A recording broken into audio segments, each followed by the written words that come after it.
Well, look at what we have here, folks. We are back. Hello, everyone, with episode 88 of the What the Sheep podcast, where we will be discussing, breaking down, and freaking out over a lot of what has happened these past several months. Spanning from like episode 36 all the way to last night's episode 44. We are back, and you know, there's some new things happening around with the What the Sheep podcast. As you saw, there was a new intro with some new music and stuff going on. You know, we're spicing it up a little bit. However, as you can clearly see, some of it is still under construction, if you will. It is still in the works. And so don't pay attention to what's behind us here. You know, don't worry about it. You might hear some, construction noises in the background. Don't be alarmed. We're renovating, okay? We're doing some spring cleaning, at least here in the U.S. Hard hat only. You got to have your vests. So just be wary, watch your head. Don't hit anything. And I'm glad you're all here. It's good to be back. There's so much to talk about and a lot of exciting stuff. Wouldn't you agree, Alana? Oh my God. Yeah. There is so much stuff to talk about. Yeah. There's a lot. So bear with us as we kind of popcorn through a lot of the different things that have happened in the past handful of episodes. We're going to do our best to follow a loose chronological order of events that have happened, but we want to touch on like the big stuff that's happened, the stuff that most people are going to want to talk about. And then we'll obviously get into the excitement of the recent unveilings from last night's episode as well as the episode previous, as we got some pretty big lore drops from some of the burning questions we've had surrounding our favorite moon, Ruidus. But before we get into all of that, we have to talk about our resident werewolf, Chetney, and his encounter with the Gorgonye. That was some pretty exciting stuff. That was really fun. Mm-hmm. It's been a bit of time coming, really, and I think we've been so. When was that? Was it episode 40 that they did that? 41, I think. Yeah, it was around there. And I think so it's been a long time coming, getting some kind of not so much backstory, but some meat for Chetney's character and character development. And also it was a lovely little side quest, I think, for the Bell's Hells, because they've been so focused on, what's going on in Bassaris, what's going on with Otterhan, dealing with Lorna, which is also a kind of a side quest, but it was a very stressful side quest. Yeah. Esteros's death. Like, things have not been going well, and things have been going bad, like the opposite of well. So for them to be like, all right, we've got a heading, we're going to Eos, we've got a plan. But along the way, we can actually have almost essentially a little vacation with a bunch of were creatures. Yeah. It was really nice, and it was really fun. It felt kind of like just kind of classic D&D, going to work with the werewolves, doing like a nice little trial, which is kind of classic Travis stuff. Feels like Travis is like the trial character. And I wonder if that's something that's intentional, but it is interesting that a lot of Travis's characters do tend to go through these like trial-esque scenarios where they have to prove themselves or gain control of something. So it's really interesting, and it's also fun to have that as a character, as a PC. It's fun to have these trials for your characters because it gives you a chance to like showcase your progression, or if you want to showcase maybe a misstep, a downfall, if you will, if you feel like your character isn't really ready for the trials to come. It's just a really fun like role-playing moment for a character to have something like this also. Yeah, and who doesn't love like kind of a specialized encounter developed just for your character? Like it's nice to, it's nice, I guess, as a player to know that your DM cares about your character, which is not in question with Critical Role too much, but it was like, it was perfectly tailored to the concept of Chetney. And I like the way they described, how Seratini, the Wild Mother aspect of the Marquette, and not Marquette. What's the place called? What's the continent they're on? They're on Marquette. Yeah. Oh, Marquette. Yeah, sorry, my bad. Marquette. But also that wild spirit that she kind of has guarding this temple, which I can't remember the name of. It's been a little while. It's okay. But the way that I lost my point. The way that is like testing them in their own unique ways. That's something I really like. They look into the character, they look into the person and see what aspect most needs proving or most needs showing or is most important to them. So for Chetney, it was, losing control and his friends having to deal with it. So it was perfect. It was a nice culmination of everything that's been building up with Chetney and his werewolf issues. Yeah, it was a nice like climactic point in his story arc at this time. Obviously, there's still much more of Chetney's story to tell. This was more so just him coming to terms with his, werewolf side, his more primal side. We still have his entire backstory, what happened in Uthadurn, these other players that might be involved in his backstory might make an appearance at some point. So there's still a lot of Chetney's story to tell for those Chetney fans out there.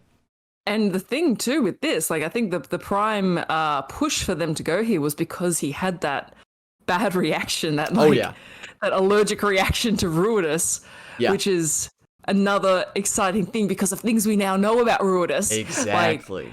Exactly. Which makes sense. Which even now that I'm thinking about it, because I didn't make this connection before, we know not to jump too far ahead. We never do that. Just this once, we'll jump a little far ahead. But the nature of what Ruidus is very predatory in nature, and so are wolves. Wolves are predators, so it makes sense that it would have an influence on the more primal nature of Chetney's persona, if you will. Yeah, and recognizing that it wasn't a lunar thing, like it's. Like it's I'm still going by there's only one moon in the sky. Let's be real here, because it's not technically a moon. It's a satellite. Let's go with that. But the transformation wasn't necessarily lunar affected. It was more like aberrant affected. It was this chaos energy that comes from Ruidus that caused the transformation and caused this kind of feral nature, this untamed, as you say, predator, untamed kind of danger into Chetney, which is a good thing they managed to get rid of at least that aspect. Because it's hard enough, you imagine being a werewolf and being a lichen with just one moon in the sky, let alone one that's like, oh yeah, baby predators, let's go. So no, it was a nice kind of confluence of different things that have been happening, but as I said, a nice little side quest. They could relax a bit. We had some really fun moments, like afterwards we had Professor Calloway teaching Lorna how to do fire. Them streaking through the forest as a bonding experience. My God. Orym got a magic sword. That was such a lovely lovely sequence. This is so cute. Sword. Oh, but God. It's got obviously some kind of like, he's got the vine whip going on and the reach essentially now with the sword, but I think just it being magic is what makes it the most useful, because they're coming 100%. Up a lot against a lot of things that need magic weapons. Something like this sword that makes me think there was a conversation that Liam may have had with Matt. Like I really had this idea of how I kind of want to play in combat. I have this play style that I kind of want to do, and maybe they had thought of like different magical abilities and stuff, and then settled on this sword because it felt natural. Like it made sense that he would get this sword at this temple, but it also felt random in a sense where it's like, oh, he gets a sword here from this statue. So to me, that signals that perhaps Liam wanted some kind of a weapon that could aid him in maneuverability in battle, because it fits his playstyle so well with the things that he wants to do in combat. So I think it's also, if that is the case, if it was a conversation that he had with Matt and stuff, it's what I really love, players communicating with DMs on how they kind of want to play their characters in a combat setting, and then workshopping how they can make that happen in like a balanced way where everyone can have fun and it's not like game breaking or anything. And this is just speaking on it in a mechanical sense. In a narrative sense, it's beautiful. it makes Yeah, perfect sense. in a narrative sense, it was just like a lovely sequence. But as you say, mechanical, yeah, 100%. And Stormy Boy is bringing up what I was about to say.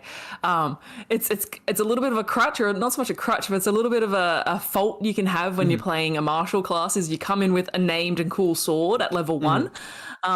I've done it before. I've had a really cool sword. I'm like, oh, well, now I've just got a steel sword and everyone's like leveling up and getting cool shit. And I really don't want to give away my family sword. Yeah.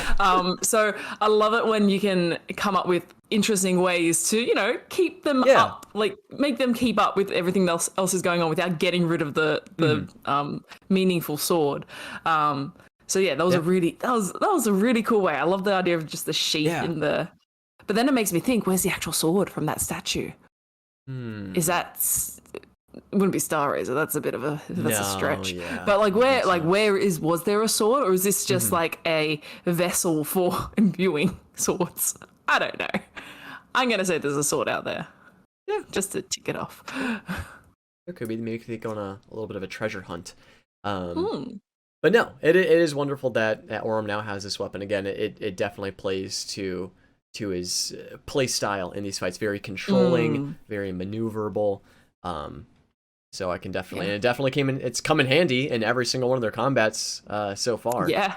So it's cool. It's already putting in the work. And I believe it was around this time, once they left this temple, that they ended up leveling up. Maybe it was before, maybe it was after, but they are gaining power, and it's definitely going to be needed for the trials ahead.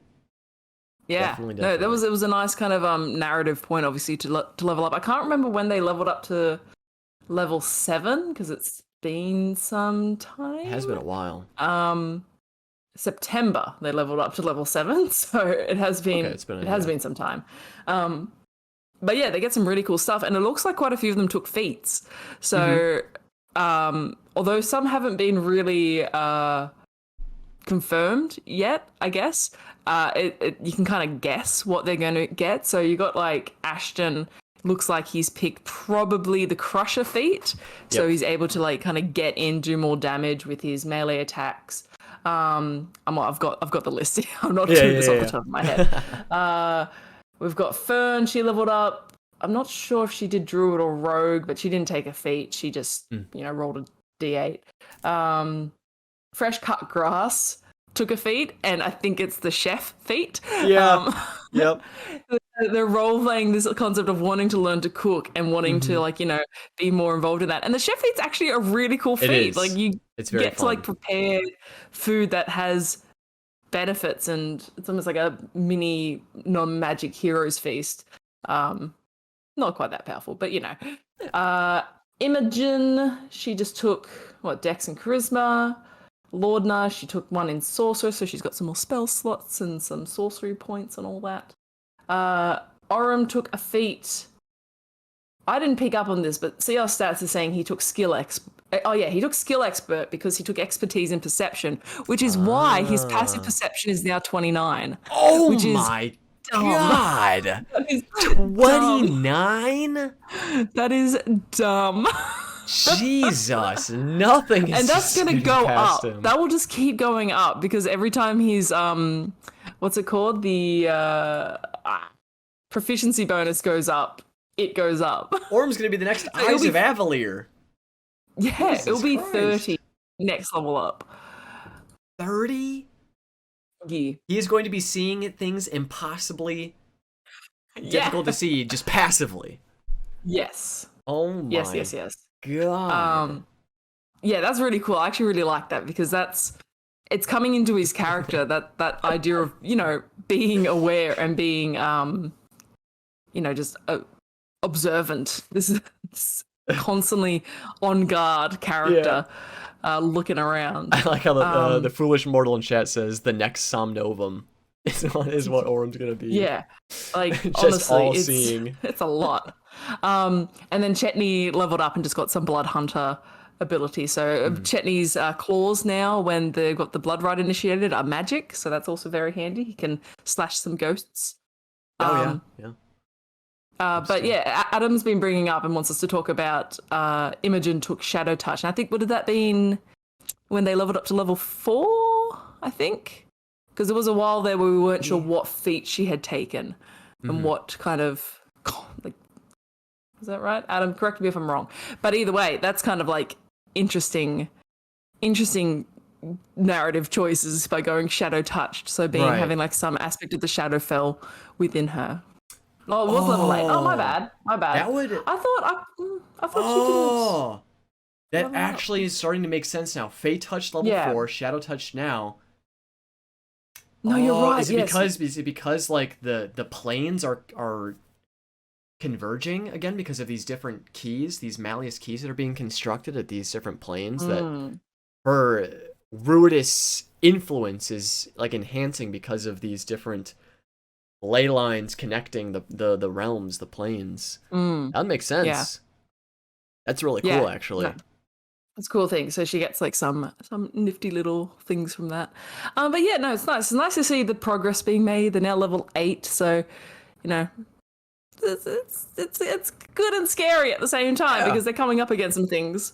Yeah, it's definitely going to be needed. As you know, we as you said, there's big players coming into the picture, and we already encountered one. You know, Odahan Thule. Building her Ruidus army. No, thank you. No, thank you. But there now is a new player, if you will. We did in these episodes get confirmation that Imogen's mother is alive and well. Yes. As Imogen did attempt to reach out to her. At least alive. Maybe not well. She's alive. But she's she is alive. Yeah. So we do have that, but there is a lot of questions about how involved Liliana actually is with what's going on. Obviously, same as Imogen's dreams, Liliana is constantly telling Imogen to just run, stay away, don't get involved. Like, you are... I don't want this for you. You need to just steer clear. But then when we got to Eos, jumping around a little bit, but it still kind of connects... there was the idea that Liliana might actually be in league with Odahan. As she didn't quite agree with the research that was being done on her. The word exultant was thrown out there. Beings that they're a bit more like directly touched by the power of Ruidus, it seems. A bit more powerful. So we don't really know what Liliana's motives are right now. It's kind of concerning. It is a concern because it's leading up to this potential for a confrontation between Imogen and Liliana. Or like, you know, with Otahan again, with Liliana being involved somehow.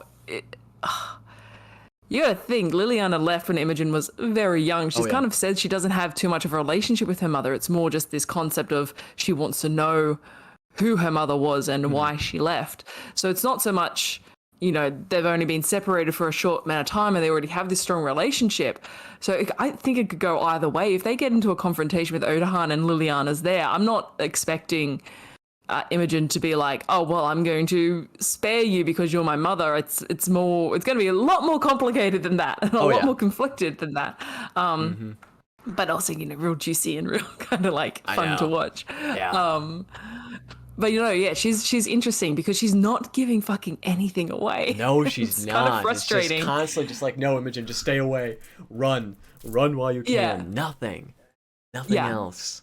So it's cool. I'm excited to see where eventually, and I'm assuming it's going to be soon. Like we're getting close. We're in game from last episode. Like what, 10, 12 days to the apogee solstice? Yep, it's rapidly approaching.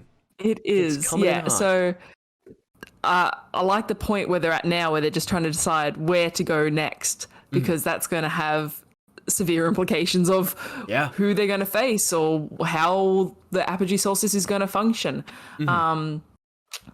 It's exciting. It's an exciting time. It's stressful. No, it is. It's an exciting time, though. It's very stressful, and I don't think that this is going to be like the only major arc of this campaign. It definitely feels very big, you know, an apogee solstice and all of these converging things, and the greater plot that's been going on here, with some other factions that we will talk about soon.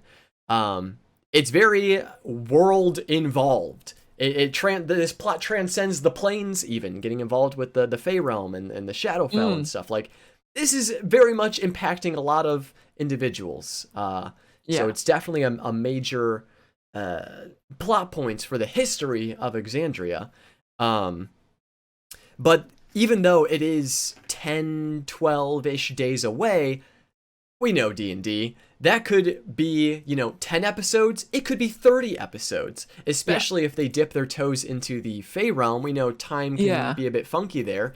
Like, even though it is 12 days away, we could still be like upwards of 30 episodes away from the Apogee Solstice actually happening, depending on like what happens. Like potentially 30 episodes is kind of like the far end. I feel like we're probably more so like 15 on average, probably away from it. Yeah. But who knows? Who knows what could happen in the Fey realm? Who knows what could happen at these other sites in the Shadowfell, at the excavation site? Yeah. There's so much. There's so much potential of what could happen. But we can kind of talk about their journey into Eos after they finished their business with the Gorgonye. They leveled up. They've got the new sword. They arrive in the city of floating lights. Is that what it was? Flowing. I think it's flowing. Flowing lights. A beautiful city. Very cool. Good descriptions. I want to see like a nice illustrated version of it, because my brain was like a bit mush, and I was like, I can't picture this right now. I can't figure out how the tiers work, and but I like the concept of like the bioluminescent water, and that was so cool. And it seems like a pretty alright city. I think that is it the Lamb? Oh, there's so many organizations and like factions in Marquette, and I struggle to keep them together a little bit. But I think is this the Lambent Path is in control here? I don't care, so I'm not actually going to ask for clarification. Politics. They've not come up yet. So we've got something. We got bigger fish to fry than politics. Yeah, but it seems like a pretty decent city. Like it's a very scholarly city. Yeah. So it's exciting to get there. The casino stuff's always fun. Yeah. And they kind of very quickly got into the nitty-gritty of it in this city. They wasted no time at all. Yeah. The seminary, going to the seminary and like asking questions around and seeing the judicators. Oh. They are fucking cool. They are. That's a really cool I'd kind of talked about this, I'd kind of talked about this yesterday during my stream, how often in D&D we obviously come across very powerful evil entities that are like, holy shit, this demon, this like demon lord, lieutenant, vampire lord, whatever you have, it is very powerful, very scary, very imposing. It's really interesting then to see the opposite of that, where you see a very powerful, like good aligned entity, but you're still like afraid. You're still like, holy shit, this is like a very intimidating being, even though it is like good aligned. It is following the deities and stuff. So it's I just love seeing like both sides of the spectrum. Yeah. Cool description. Instantly foreboding. I think it's because Matt was very clever. He used the NPCs around them to kind of give the sense of like, you don't need to experience what makes this thing so terrifying. We're going to show you that everyone else is already terrified of it. Especially, I guess, to some extent, like this is in a seminary, but it is kind of like a university. It's a place of learning and academics and education. And then you get essentially a religious bordering, I don't use the word zealot lightly, but like they'd be as close to a zealot as you can get. A religious zealot enforcer comes into your university, you're like, oh no, like, oh gosh. It's very much the idea of like, oh no, it's the consequences of my actions, because we know that the these sacred texts that spoke of these two forgotten gods were stolen from a high temple in Vasselheim, and it's like, oh, they're probably going to get into trouble for that. But we never really saw the consequences for that. And now, lo and behold, we see a Judicator at our doorstep seeking those responsible for taking the text. And we're like, oh, that's right. They did a bad thing. They stole those sacred texts, and now the Zealots are coming a knocking. I'm I've just finished watching his Dark Materials, the TV show, from like the Golden Compass and the Amber Spyglass, like the Philip Pullman series. And I'm getting like major magisterium vibes from it, which is like essentially the religious order, but they're totalitarian and in control. I'm like, no, I had really good vibes from Vasselheim, but this is like hitting me the wrong way. Like I'm getting real authoritarian vibes from this, which is kind of a thing where Matt's going with the campaign a little bit, or he's at least setting up this tiny seed of doubt about the prime deities, because he's got all these moon cults. There's so many goddamn fucking moon cults, but he's got all these moon cults and they're all saying like, we want to be free, we want to forge our own paths away from the deities. And you can kind of be like, as a regular person in the regular world, be like, yeah, it seems cool, it seems chill. Like, I agree. And then it's like, oh, but also, you know, it's the root word for predator. Like, we can trust it. It's like, oh, okay, you know, that's a little bit. And see, that's where I guess we can start getting into it. Let's go. Obviously, we came into contact with the two professors, and eventually we also were led to Plane Rider Rin. At long last, a seed planted back in campaign 2. So. Very fun character, very mixes well with the chaotic personality of the Bell's Hells. But given the conflict that happened in the basement, we can talk a little about that combat. But this idea of, yes, the average person would like the idea of being free from the bonds, being free from the gods' plans for them, fate and all of that, being in charge of their own destiny. Yeah, the average person would be like, yeah, that's totally awesome. Death, potentially. Free we don't know what's going to happen if you get rid of the god of death. And this is where, again, we eventually learned that Ludinus Deleth is the leader of this Ruby Vanguard. That sentiment, that idea, is a very easy thing to sell to the average person. Ludinus is very smart, very clever. He's going to want to amass supporters. This is the best way to do it. Promise them freedom. Promise them these very, like, buzzword things that everyone would totally be okay with. And that's why I feel like there's something more, even more nefarious going on here. We're on the same page with Ludinus. Yeah. Like, because when I think of Ludinus, I don't think, oh yeah, this guy is like, you know, bowing to the moon at night. Like he is, no, this guy's like, oh, there's power up there. There is something powerful that I can use for my own gain. Yeah, whereas Otahan is the zealot. Otahan is the true believer. Ludinus is just like, yeah, sure, you know, moon, woo. But really, he's got something else going on. This is like, Ludinus is probably one of the oldest elves in Wildmount, maybe the world. Like, he's been around a bit. Notwithstanding the Kryn, they've kind of got their own deal going on. They've got their own tricks to live long. But yeah, Ludinus has been around a long, long time, and Ludinus was around from Malazimir. Like, that's pre-Calamity, right? Am I wrong? Was Malazimir pre-Calamity, or was Malazimir, because they were doing stuff with What year are we in? Are we in the 800s or the 300s? I can't remember. Yeah, sure. Yes. 800, like 30, 40 something. 30 something, yeah. I think that's what. But I think he's only been like around a bit. He has been a while, but I think he's only like 600 to 700 years old ish. Right. I thought he was from not the ruins, but from the actual city of Malazimir. Maybe when that. Oh gosh. He's definitely very old though. He is very old. He has been around for quite some time, and as told us, I believe their name was the mage that they had captured from their confrontation. Never mind. I was wrong. He made it seem like Ludinus has been planning this for a very, very long time, and his web of plans has spread far and wide, and it's finally all starting to come together. As we also know that he is working on constructing these different keys, these Malleus keys in different realms, connecting to different ley lines that also like intersect between the planes. It's all kind of confusing, but he is basically just trying to construct devices to free whatever entity is in Rudis, which we can kind of talk about that now. We kind of skipped past that. Yes.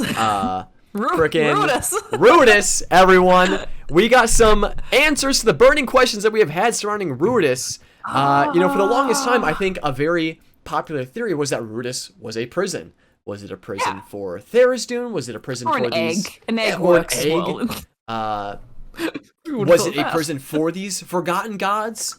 The answer to all of that is yes and no. It turns out that there were two forgotten gods. I believe their names were Ethodoc and Vordo. Ethodoc being the shadow bringer, or the eternal shadow, I believe. The eternal shadow of shadow and of winter, right? Yes. The god of winter and shadow. Yeah. Yes. And then Vordo, the fate stitcher, the fate Stitcher. something along those lines. Fate Stitch. Involving fate stitch. The fate stitcher, fate and order. Fate and order. Excuse me. But they were devoured by a being that resisted the god's influence, an entity as powerful, if not more powerful, than the gods themselves. And this individual, Predathos, fucking ate the two gods. Just straight up ate them.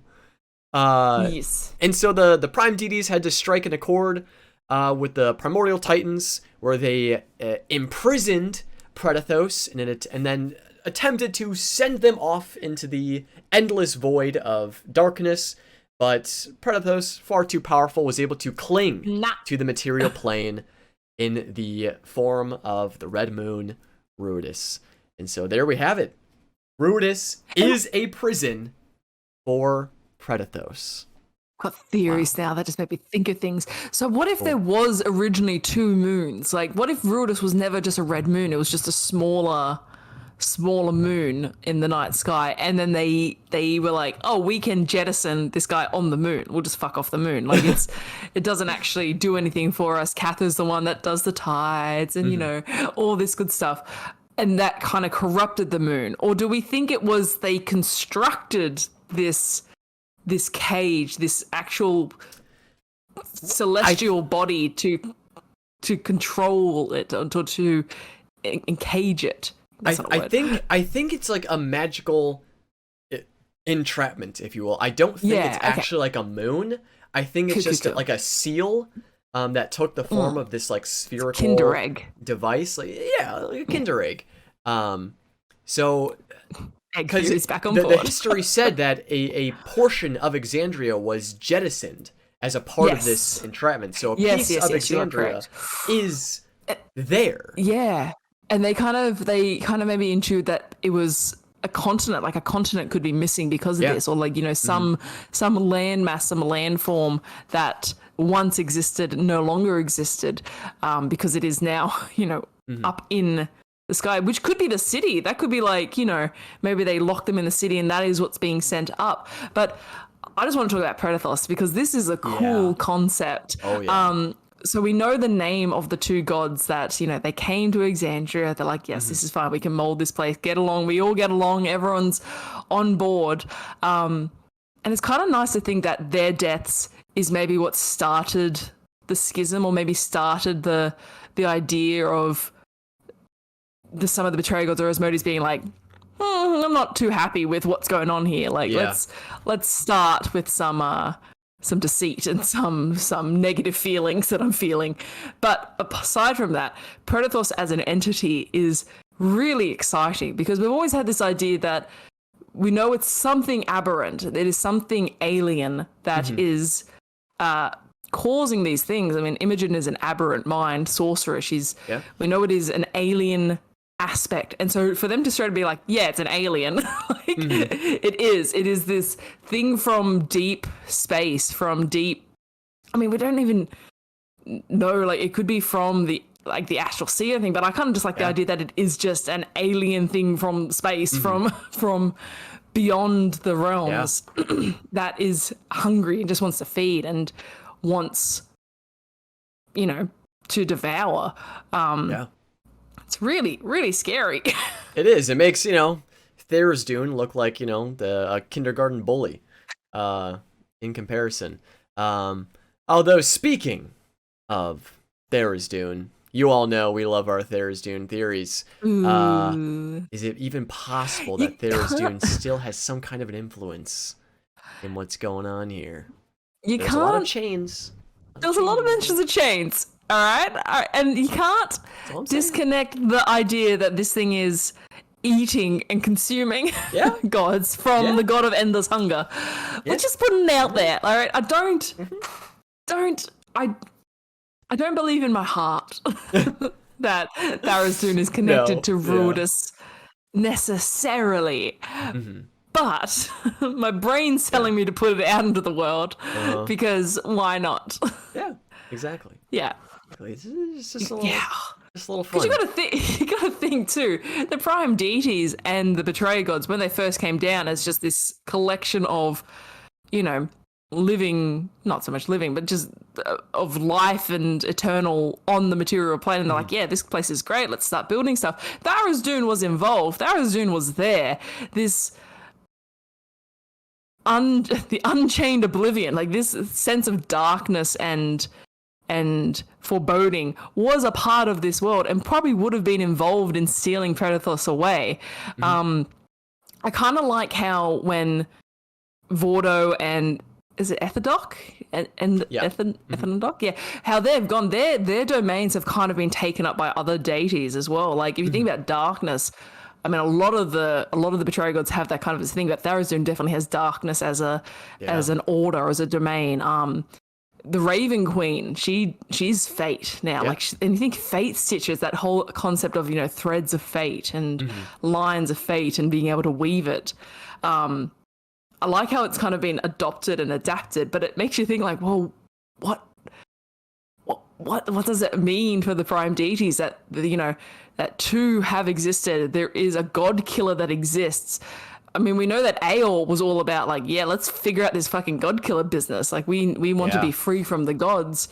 And then you get like, Vasselheim itself being like, no, we're just going to keep this information to ourselves. Can you imagine if this gets out? Like this would be ruinous to a lot of our faith and things like that. So it's a very complicated scenario that we find ourselves in. Yeah, no, there's a lot of different layers going on here. But given the nature of Predathos, and now also this sentiment of wanting to be free of the god's influence, what do we feel that Ludinus's motivations actually are? Do we think that Ludinus is so arrogant to believe that he can perhaps control Predathos and harness that power to eliminate divinity? Or does he really want to be free from the gods?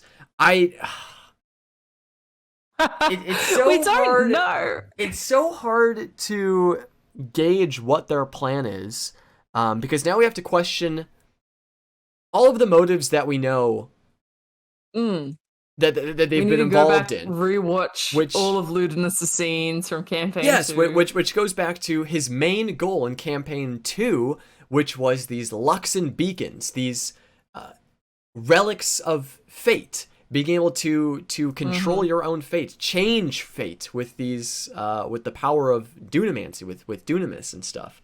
So then that also begs the question: where does the Luxon fit into all this? Because the Luxon is like something entirely different. From the Luxon's pre-deities, isn't it? Isn't the idea that the Luxon existed on Exandria before the deities appeared? Like it predates them. Yeah. So Is the Luxon maybe akin to whatever Predathos is? Just like a more just ancient being, I kind of like the idea that the Luxon is kind of like the heart of Exandria. Like it was the source of just life, the source of, well, I mean, the elementals were here too. God, we need a full breakdown of the prehistoric history of Exandria. We need like some details, because it's too hard to kind of, I guess, understand these entities because they are, in a sense, ununderstandable. That's not the word I want to use in that sentence, but it's the one I'm sticking with.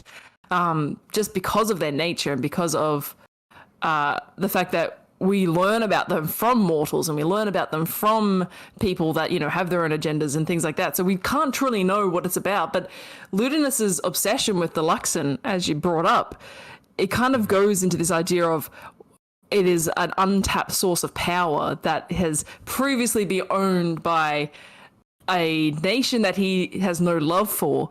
So Yeah. getting access to it is this access to power that is what I think his end goal is. I think this dude just wants power. He wants to be not necessarily in control, but he wants personal power. He wants to have the power. He wants to surpass others. I don't see him as the type to be like, yeah, let's release this predator and kill the gods. I think he doesn't give a shit about the gods. But No. you know, I'm prepared to be proved wrong. Like I feel like he's just more like, I want my power. This is what I want. It's kind of almost like a Halas situation of just getting from any sources he can through any means by creating a moon cult. Like this dude is everywhere. Yeah. And it could very much be like a very like narcissistic arrogance thing, because we do know that Ludinus is a very, very old elf. It's possible that he does have, you know, ancestry from other powerful elves from the Age of Arcanum and has seen their faults, has seen their downfalls, has seen where they have made mistakes, and thinks to himself, I can do better. My name will go down in history as reshaping Exandria as a whole by harnessing this power, destroying the gods to what my predecessors couldn't do. You know, they made this weapon, obviously, to combat the gods, but then, you know, that fell through, the calamity happened, you know, the whole world almost died. Ludinus, I bet, believes that he can do better, and that's where the arrogance comes in. But then he obviously needs to construct these devices to release Predathos. But there's so much riding on the fact that Predathos then would be in his control, or at least would only care about the gods. Because even the Bell's Hells were like, well, what if Predathos is just like, oh, I'll consume Exandria as well. Why not? I can. I have the power to do so. And that's the thing too. You've got these factions, you've got all these different factions. Like the Ruby Vanguard, that guy they were talking to was very much about like, no, we'll all be free, that we will be free from the gods. We'll be able to have our own free will and destiny. We can forge our own paths. This entity is going to do that for us. Like, and the Mighty Nine, the Bell's Hills brought up very valid questions of, well, why would it stop with the gods? How do you know you're going to be safe from it? But then you look at someone like Otahan Thule, who's very much like, no, Ruid is born, we're superior. We're the ones that are going to benefit from this. Once Ruidus comes into its own and, you know, we free it. She's never really spoken too much about freeing anything so much, but more like once we gain its power, once we have this connection with it, we will be unstoppable and we will be the ones that are in charge. So her concept of freeing Predathos, or, you know, engaging with Ruidus somehow, is not so much to free everyone, it's to benefit herself and benefit other Ruidus spawns, which is like, you know, why she's kind of like testing Imogen and seeing if she's worthy and seeing if she's, you know, someone that's going to be alongside her when this happens. And then, you know, it's just that concept of, you're all kind of doing the same thing, but for different reasons, and none of you really know what's going to happen. And it kind of feels like it's playing into the predatory vibes of this entity of, you know, reaching into people. It's a little bit like Tharizdun and the Angel of Irons of, you know, playing onto these emotions and just to get your way. Like this creature, this entity, whatever it is, it's going to be unlike anything any mortals have really dealt with. I mean, the closest things are maybe other aberrant creatures, but, you know, this seems to be a wholly destructive entity that has been chained up longer than any, has been imprisoned than even the betrayer gods were imprisoned, has been imprisoned for millennia, for ages. And it's sending out these messages, it's sending out its connections. It seems to be growing in power. The fact that it's been able to make connections and touch and bless, you know, children growing up, like this thing has reach. So it's kind of important, I think, that they stop it. The Apogee Solstice seems like a big deal this time around. It's coming up. And this, you know, going off of that, this just goes back to the whole idea of this being like the climactic campaign, this being the campaign that connects all the other different major plot points from different, you know, campaigns and such. Obviously, we already had the introduction of Vox Machina in here, but the Apogee Solstice, we already know that there is like a checks and balances of like the good aligned mages that are making sure no shenanigans is going down here with the powerful mages. Panasophical. Yep. Yeah, we've got all that. We've got I would assume the Cobalt Soul's keeping a very close eye on the Cerberus Assembly. So I would not be surprised at all if when the Bell's Hells ultimately decide to go to the excavation site that is in Marquette, if they asked the professors like, hey, is there anyone that you know of or you can send us to that can aid us in our investigations into the Cerberus Assembly? I would assume they'd probably know, oh yeah, in Wildmount there's the Cobalt Soul, where they got the expositors that keep tabs on them. And if this is as big as it is, and if Deleth is involved as much as we think he is, as much as we think he is, it would make complete sense to see at the very least Bo and or Caleb make an appearance in this campaign. Like it just makes sense. I am as bold to say that I am 100% sure we will see Bo and Caleb in some capacity once they get more involved with like where Ludinus actually is. I am so certain that we will see them. It's too big for either of them to ignore, based on like how much of an impact Ludinus had on both of them in the previous campaign. It's gotta be. Yeah, no, I really like that theory. I think, I'm on board too with it has to link with. I mean, it's been building up for over campaign, so it's something that's going to link to the investigations of the Cobalt Soul and Caleb's personal investigations. Like, they've not forgotten about Ludinus. And if they get word suddenly from any of their contacts, like, let's be real, we've got Plane Rider Rin. So Plane Rider Rin is buddy with Allura. Like, they're both a part of the Arcana, and Allura, we know, is connected to Yusa. Allura is connected to Vox Machina. There's all these ways in which it can come together, and you know, fan theorying and fan wants are one thing, but also it is kind of like building up towards it a little bit. My question is, what do you think the next couple of, like, the actual Apogee Solstice event looks like? Because in my head, it's like they need to take out these keys. They need to either dismantle one and the plan's kaput, or they dismantle one but it can still happen. It's going to be one of those 50-50 events, a little bit like when they were fighting in Aeol, like, you know, when they got to the point where they stopped Aeol from being able to travel to the material plane. That was like a crux moment.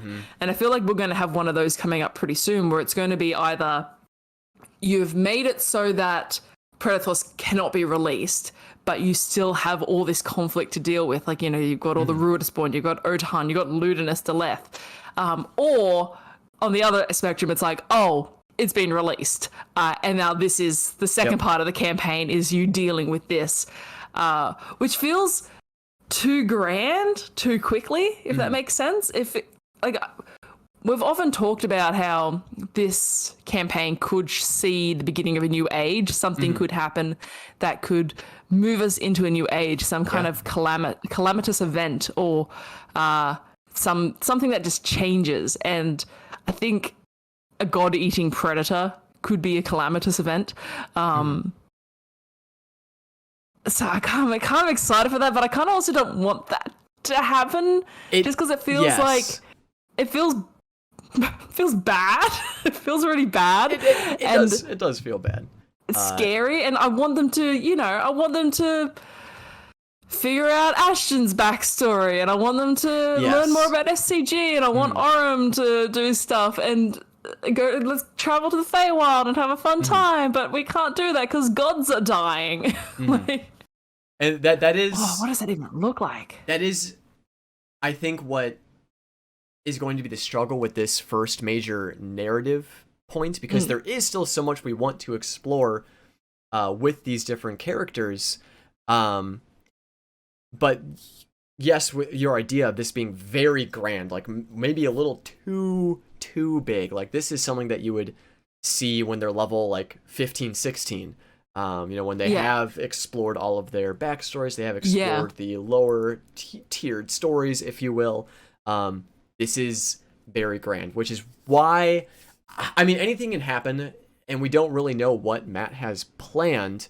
But it is possible that they are successful in disabling these keys. They are unable to release Ruidus, and they have to deal with the aftermath of that. They have to deal with Ludinus. They have to deal with Odahan, as you were saying. They have to deal with all of these then loose ends. But then you have to think, like, what's then the next big narrative thing after that? Like, this is so big, so grand that I don't know what could really eclipse this. Not that anything has to. I don't think you always have to have a bigger, badder threat, because then you kind of write yourself into a hole. I think it's fine then to have like smaller narratives that are satisfying, that, you know, tell the story of the rest of the characters and stuff. But it is difficult then to see how everything is going to play out, given how grand everything is. I do think that they will probably stop at least one of the keys. Obviously, I think the first stop is the Fey Realm, and we're going to get to meet Grandma Mori, which is going to be very, very fun. Because who the heck knows what her whole deal is. Obviously, Fern trusts her, but, you know, Fern is... Yep. Fern. I wouldn't trust so, Fern. We have no idea how that's going to go. But I could see complications arising at perhaps the Shadowfell key, and then obviously at the excavation site, if that is where Ludinus directly is. And if they do start fucking around with these keys, Ludinus and Odahan are probably going to become directly involved to try to put a stop to Bell's Hells. I don't think they're strong enough to face Odahan again. That's the problem. Like, that's also so it could be a thing of they go stealth. They try to take it out without engaging Odahan, without engaging these major threats. Although Odahan, you got to think that fight with Odahan. Did they even bloody her? Like, was she even close to?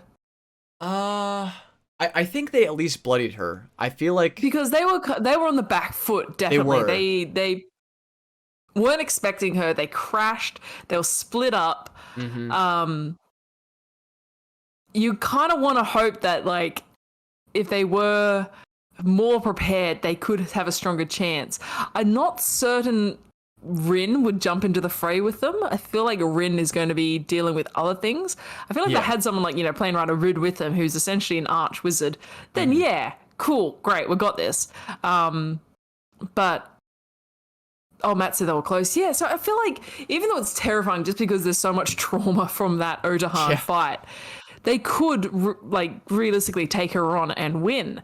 But it is still scary. Also, given the seasoned nature of Odahan, very seasoned warrior, legendary warrior, I can imagine they're also pretty smart. If they were close to being beaten by the Bell's Hells, she's probably going to bring some backup next time. Perhaps use Liliana as leverage to try to get Imogen over to their side. Yeah, and from what we can understand, Odahan has been collecting exalted Ruidus-born, like an army, but we don't know if they're sorcerers. We don't know if they're any kind of like mages or martial or what's going on with them.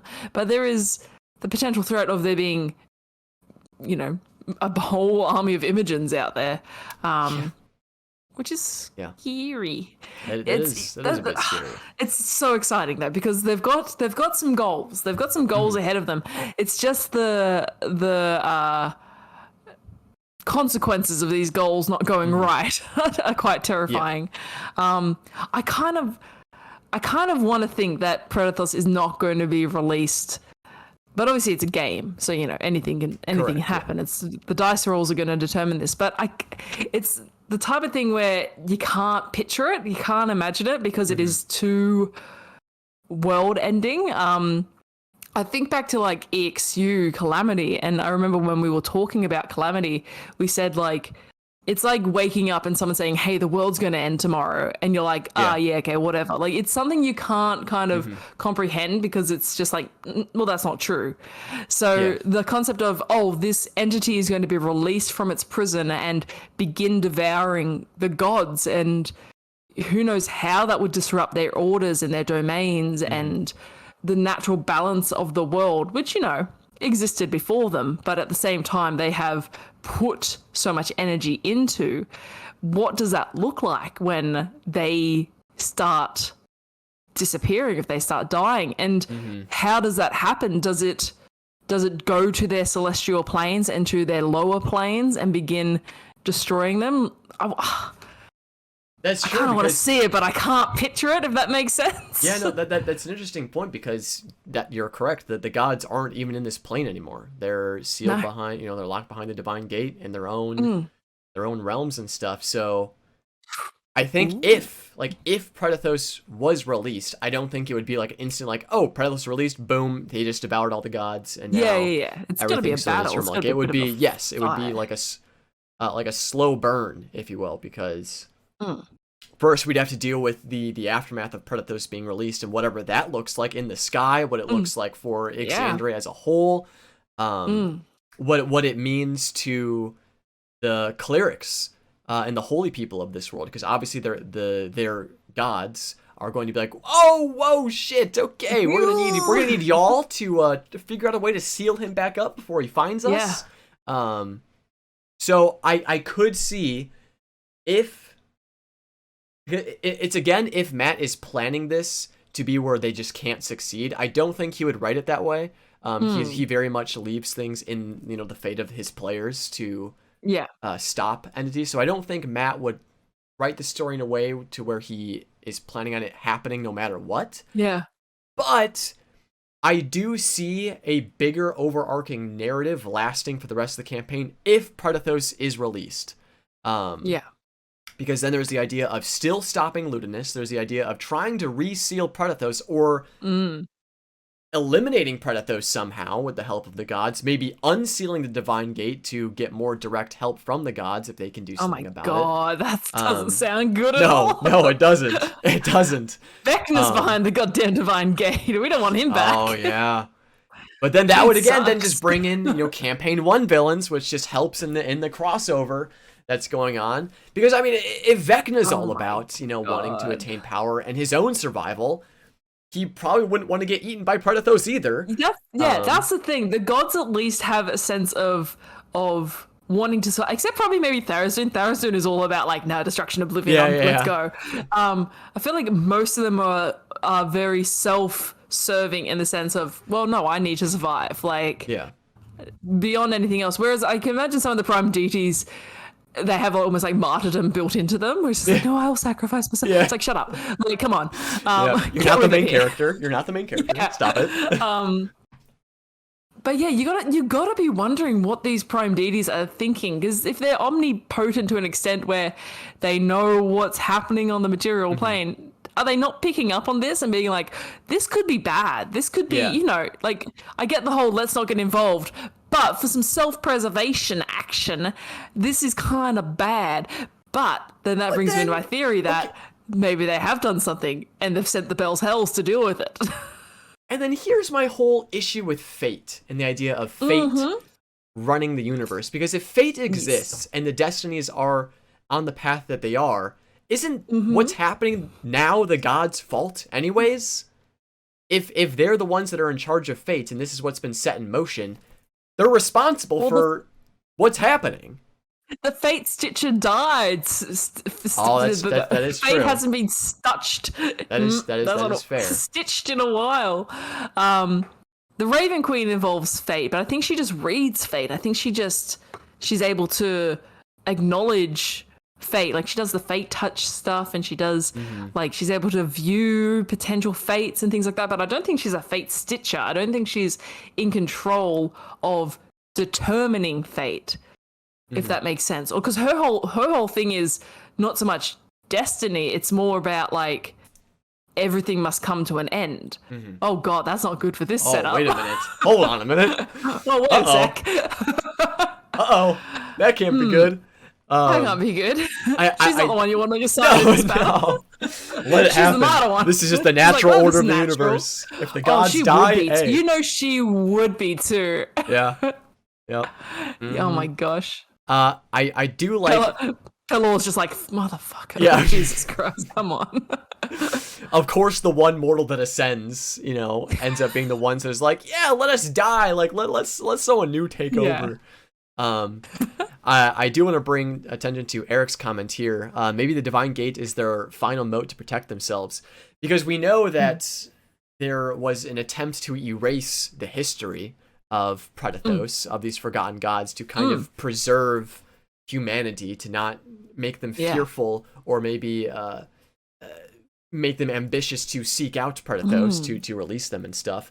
What if there has also been some history erasure where the gods did want to be put behind the Divine Gate so that they were protected for when Predathos was eventually released? I don't fully subscribe to that, but I think it is an interesting thing to think about, of like, what else have the gods tried to erase from history? It does make you wonder how much like Otahan knows about Ruidus then, because if we, from what we know, like we're using the names, we're using like Predathos and the other two gods, that was from like some very specific scrolls that were, very well hidden in Vasselheim, and they were one of few.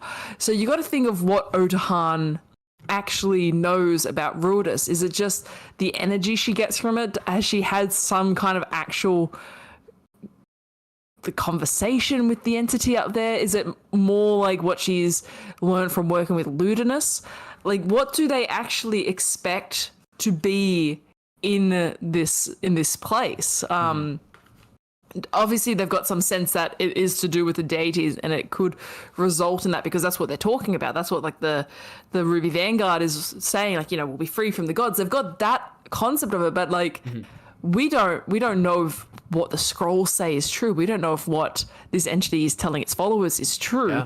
It could all be a goddamn ruse. It could all be one big ruse. It could.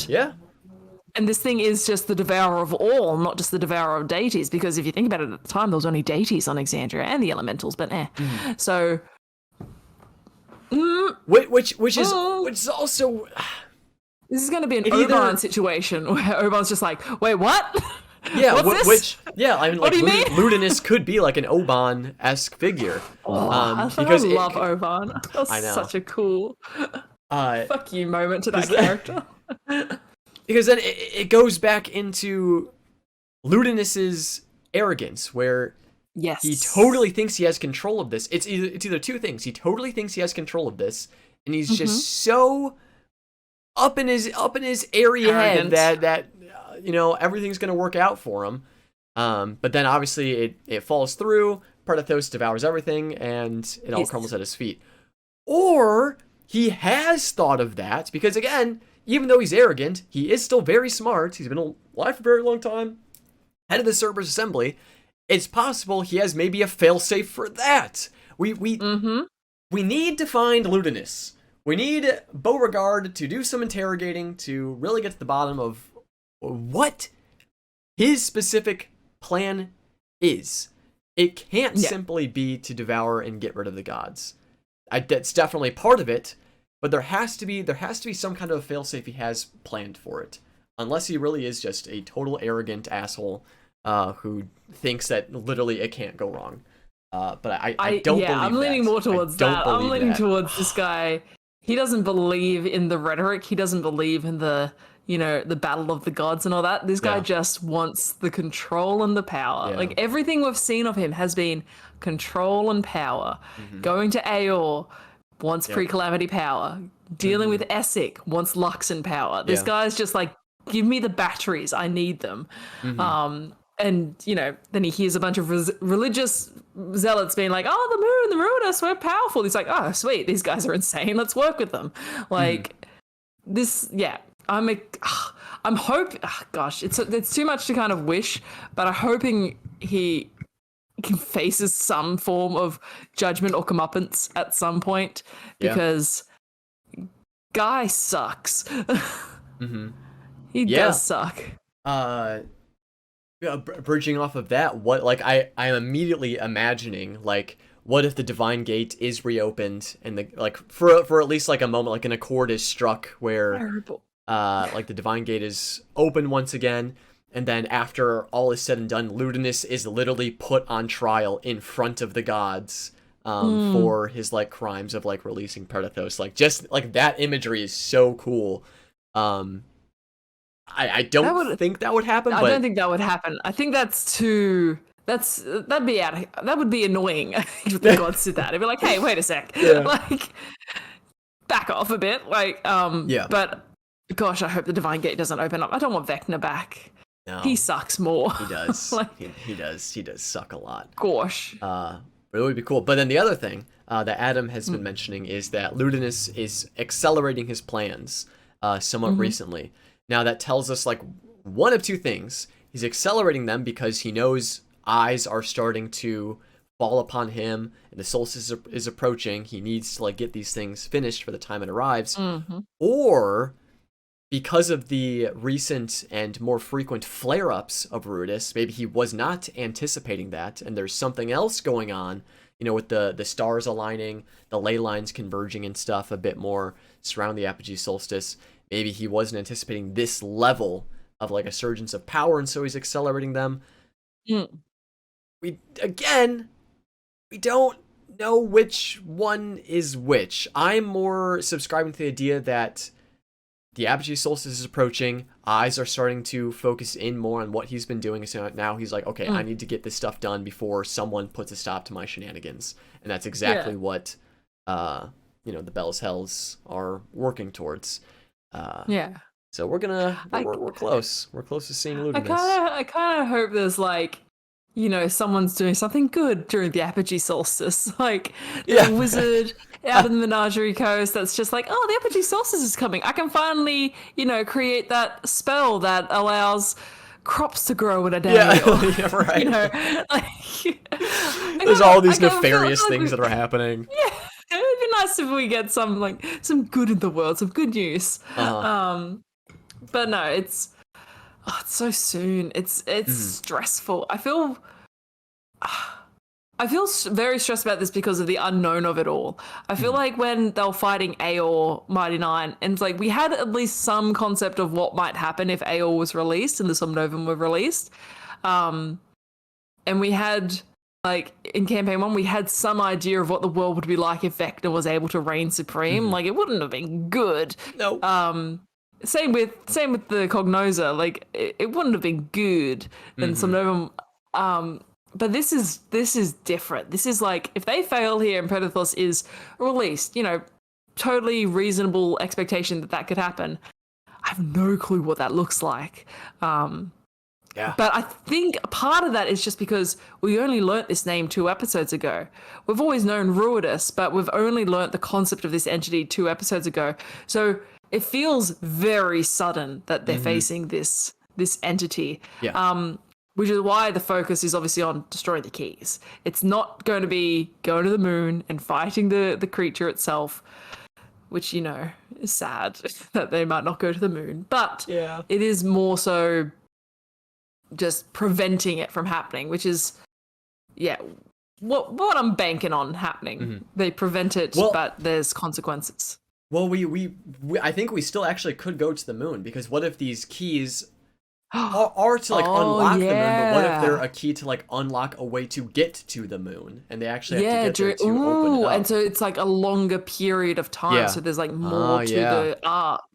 So so maybe the apogee solstice is just needed to break through that gate that surrounds it. So that the Ruidus Spawn and the Ruby Vanguard can actually go there. And I like that too. I like that theory more, I think, actually, because then they can fail. They can fail in their quest to stop it, and then there's still a chance to survive and still a chance to fix it. I like that better. I like that. No, that's I'm less stressed. That's good. I'm okay with everything that's happening now. I am okay with them failing. They can fail now. Let's go to the moon. As long as we can go to the moon, then that's what I'm excited for. Ooh, the moon might come to them. Ooh, Logan, I like that. What if they break the seal and it comes back and there's a new continent? Interesting. Ooh. I like both of those, actually. Yeah. Huh. Because then, we don't even know what form Predathos takes. Is it just like an ethereal mass of energy, or is it like an aberrant, alien I imagined a bunch of tentacles. Yeah, big old so many octopus. tentacles. It could be. But I did like a comment that someone had made yesterday, because again, this goes back to what you were saying about how grand this feels and how Vox Machina and the Mighty Nine might get involved in some capacity. Someone had mentioned yesterday that this is like a perfect like one-shot plot where we get a one-shot of what Vox Machina is doing to stop all of this going on. We get a one-shot of the Mighty Nine, working against the Cerberus Assembly and stuff. And then we like working, in congruence with whatever Bell's Hells is doing. I like that idea, but at the same time, we've spent so much time with Vox Machina and Mighty Nine. I just want them to be happy and retired. Yeah, that's also true. If we have a one-shot with the Mighty Nine, I kind of want it to be like a fun one. Yeah. Like, not that the Yukato one wasn't fun, but like I want it to be like, let's go on holidays, let's go on vacation, let's do something stupid. Because even the Vox Machina one, like the most recent one shot, it's like, oh, it's a wedding one shot, hooray! Yeah, so fun. The Briarwoods are back. Like, oh, fuck. Like, that's great. I kind of want some fun. A beach episode without vampires would be nice. Yeah. It would be good.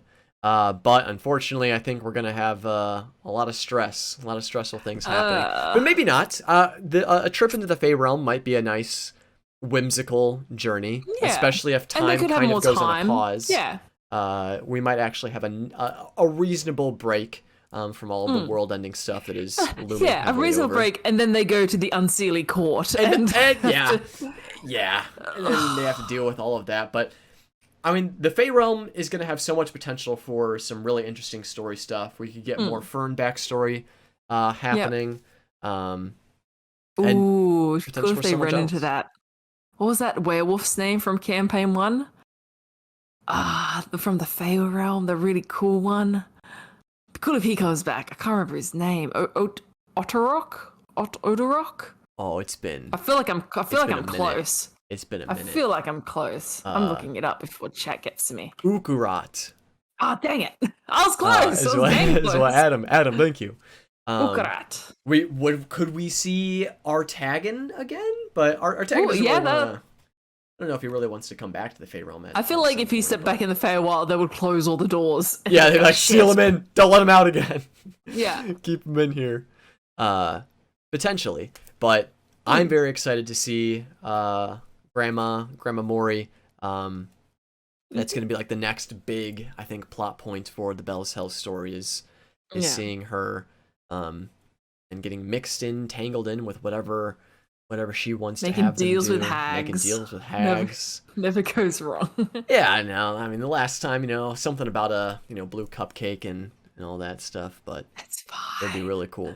Really cool. But without all that being said, is there anything else we wish to touch upon? Again, there was a lot. There was a lot these past couple episodes.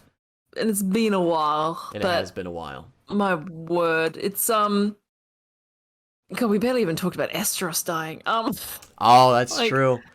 I did say to you at the start, before we started streaming, though, how excited we are that Plane Rider Rin is finally here. Yes. And I said it's because the Bell's Hells, they're a put together group. They feel more mature than the Mighty Nine. They've kind of they're more sociable. They get on better.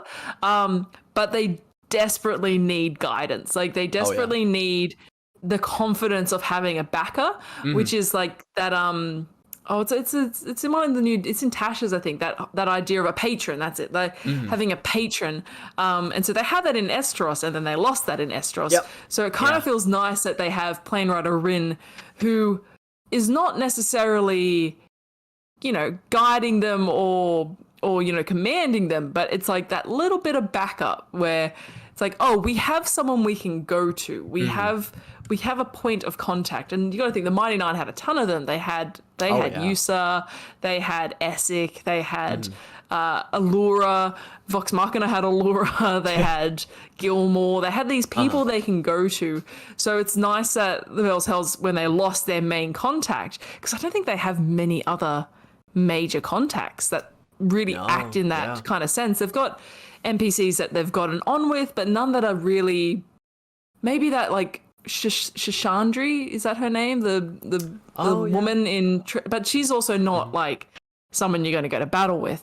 So it's just nice having Rin on their side to be like, hey, we need help or we need answers. And Rin's like, yeah, sweet, I'm on board. Let's go. I got you. No worries. Yeah. Yeah. So that's been a bit of a relief.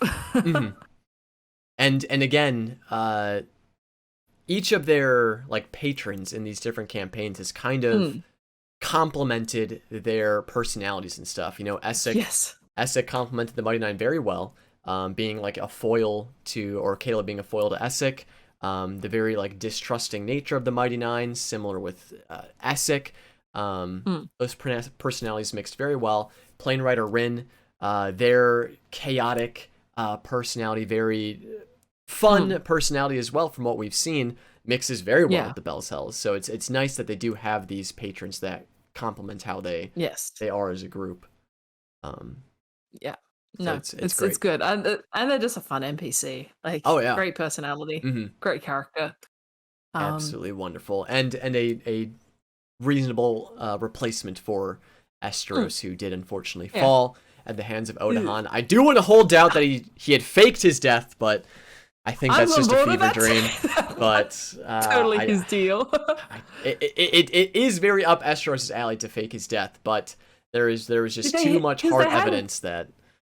They had sealed letters, right? They gave a sealed letter to Mistress. I keep saying Mistress Sashandri, and I'm not sure if that is actually her, but this is the type of dude that would have the means to appear dead. Yes. Just put 100%. It out there. Put it out in the world. Yep. This is they left the room and he's like, oh my God, they're gone. Like, yep. Couldn't hold my breath much longer. He's gone the Batman route. Like, I'm more effective if they think I'm dead. So I hope we see Estros again at some point. Probably not, but you know. Probably not, but putting it out there. Yeah, I'm just gonna throw it out there. That'll be our Vandrin is having a barbecue on Rumble Cusp. Estros is baking ginger snap cookies in Vasselheim right now.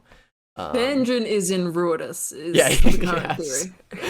That's what our still theory is, connecting from campaign 2. But is there anything else we wish to touch on? I think we might have hit at least all of the big stuff. Apart from the fact that having an orgy is a legitimate strategy. Yes. Nothing is out of bounds for the Bells Hells and how to avoid potential conflict. And it just so happens that this recent one, was an impromptu orgy / only heroes recording. Adult art. Yep. Adult art. It was very amazing. Very good. But folks, I suppose if there's nothing else, no other burning theories to bring to the surface, I think we can go ahead and call this one. Yeah. It's fine. I think we can go ahead and call this one a wrap. It looks like the Fey Realm is where we're headed next, so I'm very excited for that. As always, folks, thanks for joining us, and welcome back. It's been a while, as we said before. It's good to be back. It's good to see you all again, familiar faces, a couple of new ones that I haven't really seen before. So it's wonderful to see you all again. Thank you, as always, for bearing with us, having some patience. And we're excited to see you again for the next one and to see how all of this, kind of unravels with all these new factions, new entities, new gods, forgotten gods, Predathos, and all of it. It's very fun, very exciting, very scary. But that's going to be it for us for today. Thank you all for joining us. As always, don't forget to love each other, spread the love to everyone you meet, everyone you see. If you are looking to support us more and to share your love with us, be sure to follow us on our Twitters. Links for those will be in the description down below, and be sure to check out our website. Is that still a thing? I think so. Maybe it's still a thing. whatthesheepod.com. I think that's what it is. A link is probably also in the description. I forgot. But I'll be honest. Mostly be sure to check out our Twitter. That will keep you updated on when we're going live and when we have new stuff coming. So be sure to give us a follow there. A link for that is definitely in the description down below. So share your love, share your support. We super appreciate it. But most importantly, don't forget to love yourself. That is the most important thing you can do. So make sure you're taking care of yourself. Drink some water, eat some food, get plenty of rest. I'm proud of you, and thank you for being here. And so, folks, with that being said, I hope you all have an absolutely wonderful rest of your morning, day, evening, wherever you may be on this glorious earth. And we will see you all very soon. Bye, everyone. Bye.